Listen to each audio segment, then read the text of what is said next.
There was an owl, lived in an oak. The more he heard, the less he spoke. The less he spoke, the more he heard. Oh, if men were all like that wise bird. Unknown. Who are you beneath the layers of maturity and responsibility? Today I realised a famous old bird quote I've often referred back to and loved is actually unknown in its origins. Despite being cited by many throughout the years from Rockefeller through to Cubbage, the earliest version of its wisdom was published in a Punch magazine as far back as 1875. Since then, just like so many of us, it has been adapted to suit the meaning of the speaker and situation, used to placate for some and encourage alignment for others. Yet no matter how much I search, I can't find where it originated from. Not only the verse, but the idea behind why we should be who and how we are. When did one person have a clearer authority over another?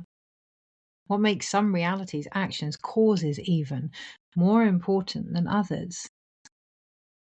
Because there is a heavy responsibility in my chest that I'm tired of holding space for.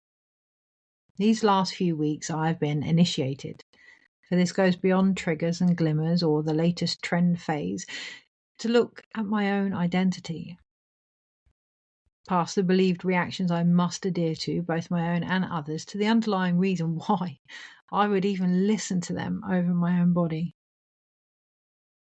An inherited feeling of not doing enough, or in truth being enough, based on what I can give rather than who I am. It has come in so many forms: distractions, appeasing pathways to figure out that I could ultimately focus on that would feel far more pleasant. But on reflection, I'm being guided to expand, not change what I do.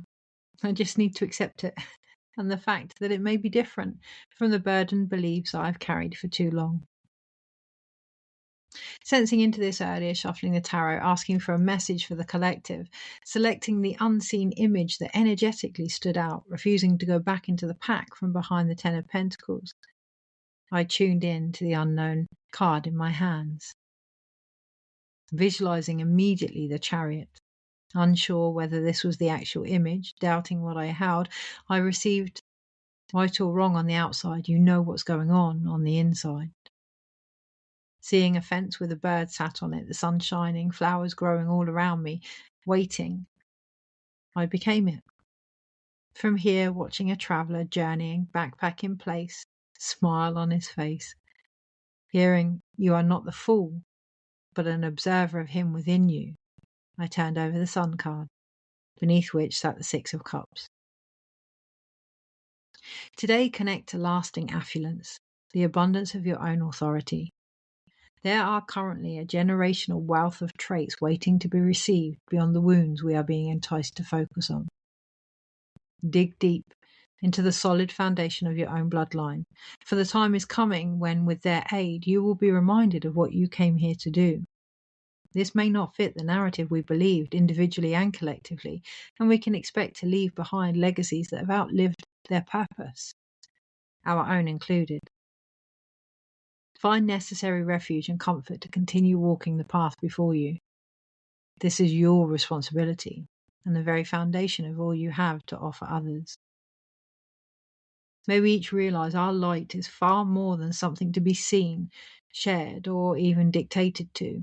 It is the very life force of our personal presence. In deepest Moonai, I ask you now, is it yours to carry? You know where I am.